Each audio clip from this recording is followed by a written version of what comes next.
कसे बसे या ठिकाणी रब्बी पीक घेतलं त्यावर सुद्धा या भागामध्ये उत्तर भोकरदन असेल, तुम्ही बालडी बसून घ्या, बालडी, दानापूर, वरुड, पिंपळगाव, रेणुकाई, शलोद, मिया, उघडगाव, सांगली, पद्मावती, लालसावंगी, लालपरत या संपूर्ण भागामध्ये गारपिटीमुळे खूप मोठ्या प्रमाणात या ठिकाणी नुकसान झालेलं आहे. आणि हा लढा कोणत्या राजकीय पक्षाचा नाही, हा शेतकऱ्याचा आहे. अरे आम्ही घाबरतोय, तुम्ही घाबरता कशाला?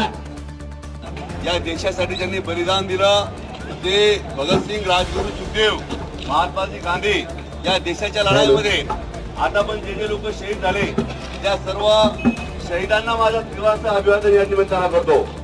आज लोकजागर अभियान संघटनेच्या वतीनं भारत नगरीमध्ये हा रस्ता रोको आंदोलन केलेला आहे. यामागचं प्रमुख कारण आपल्या सगळ्या लोकांना प्रश्न पडला असेल की हे रस्ता रोको करण्याची का परिस्थिती या ठिकाणी निर्माण झाली. गेल्या